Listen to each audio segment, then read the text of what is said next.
नमस्कार एंड खमा घनी, आप देख रहे हैं आवाज 24। मैं हूं आपकी एंकर गरिमा राठौड़ और आज आपको जिनसे मिलवाने वाली हूं वो पीलीभंगा क्षेत्र से लगातार 2 बार विधानसभा का जो है चुनाव लड़ चुके हैं और आपको बताना चाहूंगी कि ये पिछले काफी लंबे समय से कांग्रेस के साथ जुड़े हुए हैं और युवा नेता भी है। तो मैं चाहूंगी कि आप सभी मेरे साथ स्वागत करें विनोद गोठवाल जी का। सर, सबसे पहले चैनल की ओर से आपका ढेर सारा स्वागत। थैंक यू जी, नमस्कार। तो सर, आपके बारे में ऐसा कहा जाता है कि आप हार मानने वालों में से नहीं हैं। आप पिछले 2 बार से अगर देखा जाए तो लगातार आप चुनाव लड़ते हुए आए हैं और इस बार भी ऐसी उम्मीद है कि आपके जो समर्थक हैं वो आपको अपना पूरा समर्थन देंगे और आप टिकट की रेस में इस बार भी सामने आ रहे हैं। तो क्या लगता है कि आप तीसरी बार इस बार कोशिश कर रहे हैं, क्या पार्टी इस बार भी आप पर विश्वास बनाएगी? देखिए, चुनाव लड़ते हैं तो हार जीत कोई मायने नहीं रखता जी। और व्यक्ति हार कर ही आगे जीतता है और कार्यकर्ताओं में उत्साह है और जो टीम लगी हुई है लगातार 2 चुनाव हारने के बाद भी बड़े उत्साह के साथ लगी हुई है। और क्योंकि परिवार के अंदर न तो कोई राजनीतिक आदमी था, फिर भी एमएलए टिकट लाना एक बड़ी बात थी। पहला जो चुनाव था मोदी की बड़ी भयंकर जी। उनका वो चल रहा था, बूम चल रहा था और पहले चुनाव के अंदर मोदी जी की लास्ट रैली भी पीलीभीत में हुई थी। हाँ जी। उस वक्त तो 60-60, 70-70 हजार से कांग्रेस पार्टी के नेता हार गए थे, लेकिन मैं भी फिर भी कम वोटों से हारा और जो सभा थी पीलीभीत मोदी जी की सभा हुई, इस वजह से मैं चुनाव हार गया। पहला तो एक प्रैक्टिकली था कि चुनाव कैसे लड़ते हैं और समझ नहीं थी, और दूसरा चुनाव हारना बड़ा दुर्भाग्यपूर्ण रहा कि 278 वोट। उसमें मैं कहता हूं कि न तो कोई कार्यकर्ताओं की कमी थी न कोई हमारी कमी थी, वो एक भाग्य ने साथ नहीं दिया। वो 278 वोट और 278 बूथ तो एक दुर्भाग्यपूर्ण था। ये तो बात सच है कि आपका जो पिछली बार का चुनाव का एक्सपीरियंस रहा वो काफी कम वोटों से जो है आप चूके और लोगों ने काफी समर्थन दिया। पर सर, आपसे ये जानना चाहूंगी, कुछ लोग जो हैं, जो शायद आपके विपक्षी भी हो सकते हैं, वो ये कहते हुए नजर आ रहे हैं कि जो लोग आपको पहले समर्थन किया करते थे या जो कार्यकर्ता आपके साथ जुड़े हुए थे वो इस बार नहीं नजर आ रहे। तो आप क्या जवाब देना चाहेंगे? एक तो मैं कहना चाहूंगा कि वो लोग पार्टी से 5, 7, 10 लोग टिकट मांगते हैं जी। किसी का किसी के साथ समर्थन रहता है। आज मेरे साथ कोई 100 लोग टिकट मांग रहे हैं तो दूसरों के साथ भी 50-50, 20-20, 50 लोग टिकट मांगते हैं, लेकिन है वो कांग्रेस के। उनका जो रुझान है रहता है कि कैंडिडेट हमारा ये होना चाहिए, ये होना चाहिए जी। लेकिन जब टिकट मिल जाता है तो वो कार्यकर्ता सभी कांग्रेस पार्टी के हैं, न कि किसी व्यक्ति विशेष के हैं। तो मुझे नहीं लगता कि वो विरोध वाली बात नहीं है। किसी न किसी के साथ कोई संबंध होता है तो वो उसके साथ जाता है टिकट मांगने के लिए, वो कोई मेरे साथ जाता है, तो वो एक विरोधाभास वाली बात नहीं है। तो सर, अगर हम बात करें संबंधों की या आपस में जो एक समन्वय बिठाकर लोग काम करते हैं, अगर उस दृष्टिकोण से देखें तो वैसे तो काफी हद तक ये आश्वासन दिया जा रहा है कि टिकट जो है, आपके समर्थकों का ऐसा मानना है कि आपको मिलने वाली है। पर मान लीजिए किसी कारणवश अगर आपको टिकट नहीं मिलती है तो आप ऐसी स्थिति में क्या करेंगे? आप टिकट किसी और पार्टी से मांगेंगे या फिर आप जिसको टिकट मिलेगी उसको समर्थन करेंगे? देखिए, कांग्रेस पार्टी की विचारधारा रही है मेरी। हाँ जी। कांग्रेस पार्टी में हम विश्वास करते हैं। कांग्रेस पार्टी बहुत बड़ा परिवार है। राहुल गांधी हमारे लीडर हैं। यूथ कांग्रेस के माध्यम से मैं इस कांग्रेस पार्टी में आया। परिवार पूरा कांग्रेस पार्टी से पहले था। विचारधारा हमारी कांग्रेस पार्टी की है और अगर पार्टी किसी अन्य व्यक्ति में विश्वास दिखाती है तो हम कांग्रेस पार्टी के साथ रहकर कांग्रेस पार्टी को मजबूत करने का काम करेंगे और दूसरी पार्टी का कोई सवाल ही नहीं, क्योंकि विचारधारा जहां मैच नहीं करती वहां जाने का मतलब ही नहीं। तो सर देखिए, इतिहास अगर हम एक बार खंगाल कर देखें तो ये तय माना जाता है कि बाकी जो पार्टियां हैं वो सिर्फ नाम के लिए दौड़ में शामिल है। कांग्रेस और बीजेपी, ये दोनों ही पार्टियां कहीं ना कहीं एक बार कांग्रेस एक बार बीजेपी, इस तरह से जो है सत्ता चलाई जा रही है। तो आपको क्या लगता है, इस बार भी ऐसा ही होगा या फिर इस बार कुछ बदलाव होने वाला है? नहीं, अब की बार आप देख रहे हो कि भारतीय जनता पार्टी में जिस तरीके से लड़ाई 41 टिकटें डिक्लेयर की और जिस तरीके से घमासान चल रहा है, वसुंधरा जी को बेचारे को पूछ भी नहीं रहे, बिल्कुल, मंच पर नहीं बिठाना, बातचीत नहीं करना, ये लीडरशिप को इग्नोर करना, बहुत भयंकर तरीके से लड़ाई बीजेपी अपने आपस में ही उलझी है। और जो विपक्ष की भूमिका 5 सालों के अंदर निभानी चाहिए वो निभाई भी नहीं। और कांग्रेस पार्टी, मुख्यमंत्री गहलोत साहब हो, डॉक्टर आसरा जी हो, पूरी टीम हो, जिस तरीके की योजनाएं लेके आए, तो अब की बार इतिहास बदलेगा और कांग्रेस पार्टी की सरकार आएगी। तो सर, अभी आपने कहा कि काफी सारी योजनाएं आई है, जिनमें से कुछ लोग तो ये कहते हुए पाए गए हैं कि अभी कुछ समय पहले जो गहलोत सरकार ने महंगाई राहत योजना का शुरुआत किया था, उसे लोग कह रहे हैं कि ये महंगाई राहत नहीं, ये आहत योजना है, इससे आम जन को कोई खास फायदा नहीं हुआ है। तो आप क्या जवाब देंगे? देखिए, जिन लोगों को बातें करनी है उन्होंने तो अपने माध्यम से बात रखनी है जी। जब हम किसी गरीब व्यक्ति के पास जाते हैं, आज कोई भी व्यक्ति हो किसी गांव में, शहर में, अगर 25 लाख रुपया अगर कोई चाहे कि इलाज के लिए मेरे पास पड़े हैं, तो मुझे नहीं लगता कि कोई शहर में या गांव में ऐसा व्यक्ति मिल जाए कि 25 लाख रुपए इलाज के नाम पे पड़े होंगे। और जिस व्यक्ति का आज इलाज के अभाव में गरीब मर रहे थे, आज बगैर पैसा जेब खाली जेब आप किसी भी हॉस्पिटल में जो चिरंजीवी योजना से जुड़ा है उसमें जा सकता है।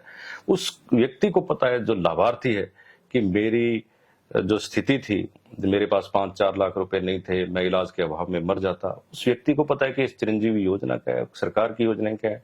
पेंशन जैसे 1000 रुपए कर दी, तो उस गरीब को पता है कि गरीब जैसे खाद्य सुरक्षा में नाम जुड़ा गया, या उसको किट, राशन की किट दी गई। उन लोगों को पता है जिनका चूल्हा जल रहा है।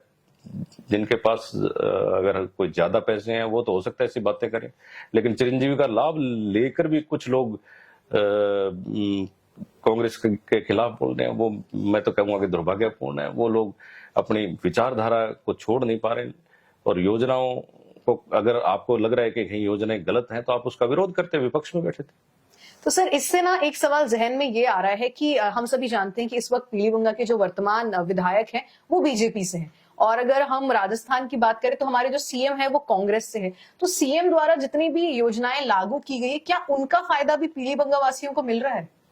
देखिए, कोई भी सरकार, चाहे बीजेपी हो, कांग्रेस हो, पार्टिकुलर किसी एक विधानसभा के लिए नहीं बनती, पूरे प्रदेश के लिए बनती है। प्रदेश में जब कोई योजना लागू होती है, तो वो चाहे पीलीभंगा हो, चाहे अन्य कोई भी क्षेत्र हो, उसमें सभी योजनाओं का लाभ मिला है। हमारे यहाँ भी राहत कैंपों के माध्यम से बहुत से हजारों लाभार्थी उन योजनाओं का लाभ लिया है, और राहत कैंप बड़े सक्सेस रहे हैं। सर, एक चर्चा जो है हमें ये भी सुनने में आई है कि कुछ समय पहले आपके नाम नगर पालिका अध्यक्ष ने जो है एक पत्र जारी किया था, जिसका जवाब देते हुए आपने सार्वजनिक रूप से सबके सामने कसम उठाकर जो है उसका जवाब सबके सामने दिया। तो हम जानना चाहेंगे कि आखिर ये मसला क्या था? देखिए, पॉलिटिक्स में आरोप प्रत्यारोप लगते रहते हैं। उन्होंने आरोप लगाए, मैंने अपनी सफाई दे दी कि मंदिर, मस्जिद, गुरुद्वारा, जो भी किसी धर्म को मानने वाला व्यक्ति हो जी, मैं समेत परिवार आ जाऊंगा, कहीं भी बुला लेना। आज तक तो कोई आया नहीं, बहुत दिन हो गए उन बातों को चलते हुए। मैंने तो खुला स्टेटमेंट जारी किया, पत्रकारों के माध्यम से भी अपनी बात रखी, लेकिन आज तक तो कोई आया नहीं। इसका अब आप ही आइडिया लगा लो कि मैं सही हूं या वो सही है। तो सर, क्या आपको नहीं लगता कि कहीं ना कहीं आपको ऐसा माना जाता है कि आपके बारे में कुछ लोग भी कहते हुए नजर आते हैं कि आपके बार बार जो है सामने आए हैं कुछ स्टेटमेंट्स जो कि काफी विवादास्पद नजर आए हैं।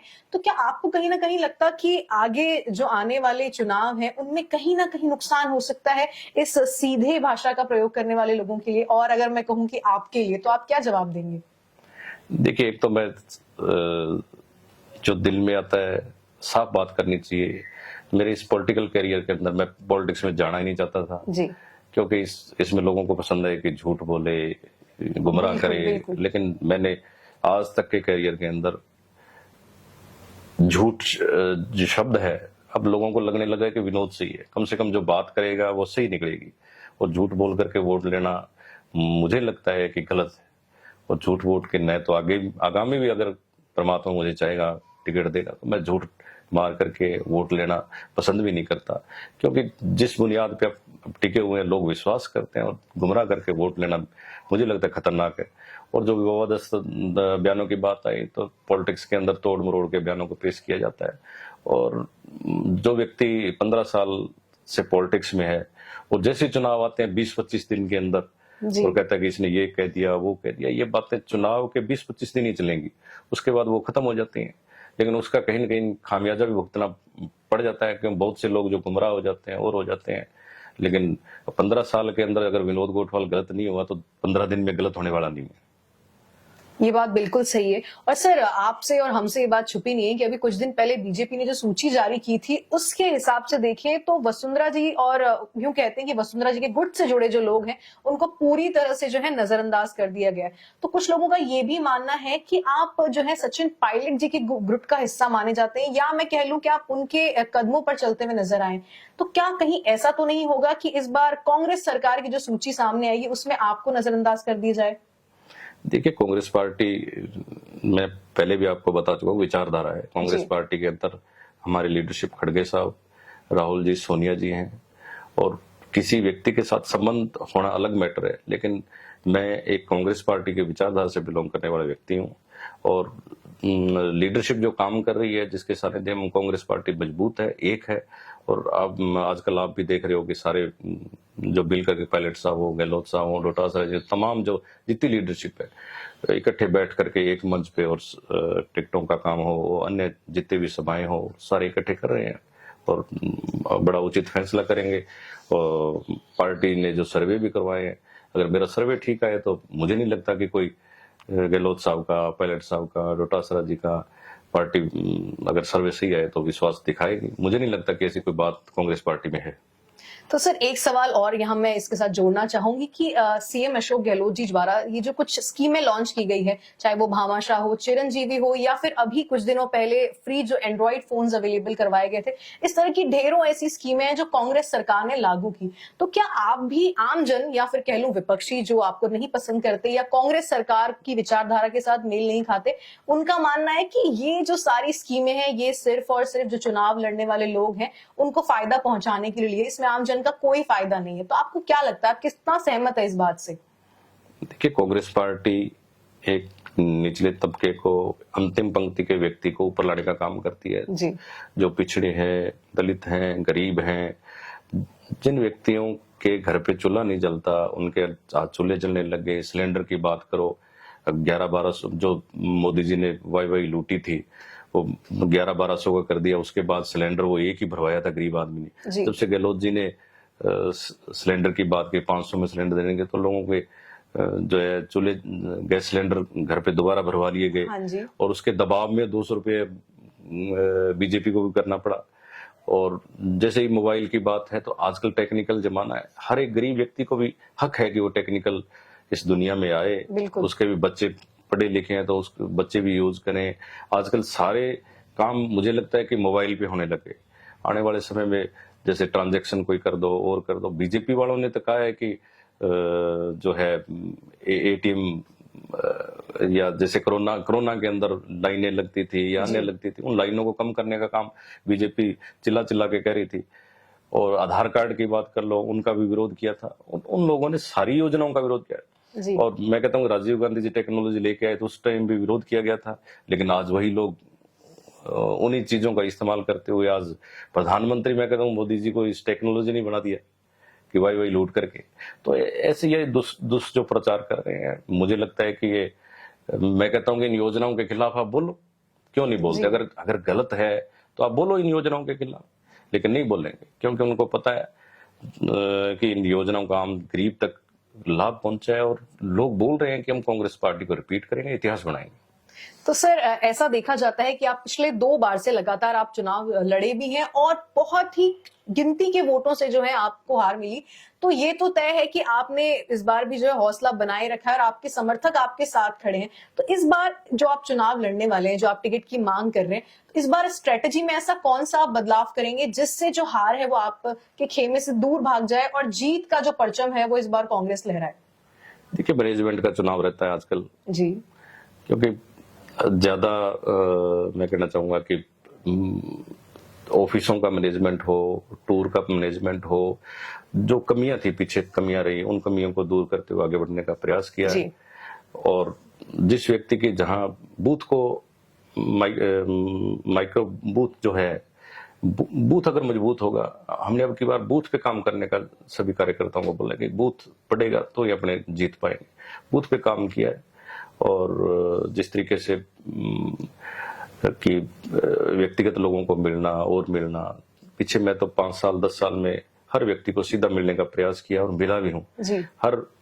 कई बार गांव में देखने को मिलता है कि फला व्यक्ति को लाकर लेके आओगे तो मैं उसका काम करूंगा। ऐसा मैंने विचारधारा को खत्म किया है और सीधा कोई भी गरीब व्यक्ति आता है। और 8 साल से लेके मैं कहूँ 60 साल तक का कोई भी व्यक्ति आया, बुजुर्ग आया, बच्चा आया, तो मेरे पे भी भरोसा दिखाया कि विनोद गोठवाड़ के पास जाएंगे तो कम से कम मेरे ऑफिस में कोई आया है तो उसका मान सम्मान में मैंने कभी कमी नहीं रखी। हो सकता है चुनाव हारना जीतना ये बना रहेगा, लेकिन मुझे विश्वास है अब की बार जनता मुझे जिताएगा, विधानसभा भेजने का काम करेगी। तो सर ये तो तय है कि आपको सपोर्ट काफी मिल रहा है, जो आपके चाहने वाले हैं वो आपको अभी भी, चाहे 2 बार आपने चुनाव लड़ा और जीत नहीं मिली, पर फिर भी तीसरी बार भी आपसे लगातार उम्मीदें जो हैं वो बनाए हुए, कहीं ना कहीं जो एक नाइंसाफी हो रही, आम जन का जो हिस्सा है उन्हें नहीं मिल पा रहा, तो उनकी यही आशा है कि जब आप सत्ता में आएंगे तो ऐसा होगा। तो मैं आपसे ये जानना चाहूंगी कि पहली बात तो आप यहाँ पीलीभंगा के रहने वाले हैं और आपको युवाओं का भी काफी समर्थन है। इस हिसाब से अगर देखा जाए तो आपके अनुसार क्षेत्र की कौन सी ऐसी समस्याएं हैं पीलीभंगा विधानसभा क्षेत्र की जो दिन ब दिन बढ़ती जा रही है, या बात करूं इन पिछले 5 सालों में काफी बढ़ गई और उनसे छुटकारा मिलना बहुत जरूरी हो गया है? बहुत सी समस्याएं हमने कम करने का प्रयास किया और बहुत सी समस्याएं हल भी हुई हैं जी। लेकिन फिर भी बड़े समस्याएं, ओवरब्रिज की बात मान लो और अवसर पीलीभंगा के अंदर बाईपास की समस्याएं मान लो, जो बड़े प्रोजेक्ट हैं वो अब विधानसभा के अंदर होते हैं तो शायद वो समस्याएं हल हो जाती हैं। मान लो रेलवे ओवरब्रिज बनना चाहिए था पीलीभंगा के अंदर, सबसे बड़ी समस्या है क्योंकि जो रेलवे के दूसरी साइड वाले लोग हैं, कोई एक्सीडेंट हो जाता है, बीमार हो जाता है, तो अगर फाटक बंद हो गया तो 20-25 मिनट, आधा घंटा बंद हो गया, 1-2 ट्रेजडियां भी उस फाटक की वजह से हो गई। ऐसे जो प्रोजेक्ट जो लाने वाले थे वो नहीं हो पाए, उनके लिए हमने प्रयास भी किए, लेकिन विधानसभा ही होती है, अगर उसमें होते तो शायद वो समस्या हल हो जाती। नंदी सालों की समस्या हो, बच्चों के लिए, युवाओं के लिए रोजगार की बात करने की बात हो, फैक्ट्रियां लगाने की बात हो, या खातेदारी की बात हो, सेम की समस्या हो, ऐसे बहुत से जो मुद्दे थे जिनमें काम होना चाहिए था, जितना करना चाहिए था उतना हो नहीं पाया क्योंकि हमें प्रतिनिधित्व करने का मौका नहीं मिला। फिर भी राजस्थान सरकार ने जब भी हमने कोई मांग की है तो बहुत सी समस्याएं हल भी हुई हैं और मेरा मानना है कि बहुत से स्कूल क्रमोन्नत हुए, नई पंचायतें बनी, हॉस्पिटलों के काम भी हुए जी। लेकिन आने वाले समय के अंदर भगवान ने, जनता ने साथ दिया, तो जैसे स्कूलों के अंदर ऑप्शनल सब्जेक्टों की बड़ी मांग रहती है, गांवों के अंदर बच्चा अन्य जगह सीकर जाना पड़ता है, जयपुर दिल्ली जाना पड़ता है। हम चाहते हैं कि गांव में साइंस पढ़ने को मिले, मैथ पढ़ने को मिले, इंग्लिश मीडियम स्कूल भी कर दिए, अन्य इकोनॉमिक्स पढ़ने को मिले। ऐसे जो है मूलभूत आवश्यकताएं जो बच्चों को अन्य क्षेत्र में जाने का मौका देती है, उन चीजों को लागू करने का काम करना चाहिए। तो सर सीधा सवाल मैं आपसे करती हूँ विनोद जी कि अगर मान लीजिए इस वक्त जितने भी जनता इस वक्त हमें देख रही है, पीलीभंगा से जो लोग जुड़े हुए विधानसभा क्षेत्र का हिस्सा है, अगर वो अपना बहुमूल्य वोट आपको देते हैं तो क्या ये आश्वासन हम मन में रख सकते हैं कि ये जितनी भी समस्याएं जो अब तक पिछले कुछ समय में आई है, पिछले विधानसभा के कार्यकाल में, उनसे हमें छुटकारा मिल जाएगा? जी श्योर। आपको आपका जवाब मिल गया है सर। हम सभी जानते हैं कि चुनाव की जो तारीख है वो तय हो गई है, बदलकर 25 नवंबर। तो अब मैं चाहूंगी कि आप आवाज 24 के जरिए जो भी जनता इस वक्त आपको देख रही है, आप उन्हें जो भी सीधा संदेश देना चाहते हैं आप दे सकते हैं। आपके माध्यम से यही कहना चाहूंगा कि विधानसभा चुनाव में आप मेरा समर्थन करते हुए, मैंने मेहनत भी खूब की है, आपके बीच में भी रहा हूँ, सुख दुख में साथी रहा हूँ। आप एक बार मौका दे के देखें, अगर मेरे में कोई गट्स हुआ तो आगामी भी विधानसभा में अपने आप ही वोट ले लूंगा, नहीं तो फिर लोगों को नकारते आए हो, मेरे को भी नकार देना। क्या बात है, सर ने सीधी बात जो है आपके सामने रख दी, इनकी जो मन की स्थिति थी आपके सामने खोल कर रख दी है। मैं सर आपका सबसे पहले चैनल की ओर से ढेर सारा शुक्रिया अदा करना चाहूंगी आपके इस कीमती समय के लिए, और आप सभी को बताना चाहूंगी कि अभी अभी आपने हमारे साथ देखा विनोद गोठवाल जी को, जो कि पीलीभंगा विधानसभा से टिकट की मांग कर रहे हैं, और आप इन्हें पिछले 2 बार से भी आपके सामने देखते हुए नजर आए, तो आप जानते हैं आपका वोट काफी कीमती है और आपको बहुत सोच समझ कर देना है। तो मैं चाहूंगी इस वीडियो को पूरा देखें, अगर आपको वीडियो पसंद आया तो लाइक जरूर करें, और हाँ, विनोद जी से जुड़ा अगर कोई भी सवाल आप पूछना चाहते हैं तो आप कमेंट करके हमें पूछ सकते हैं। धन्यवाद सर, थैंक यू।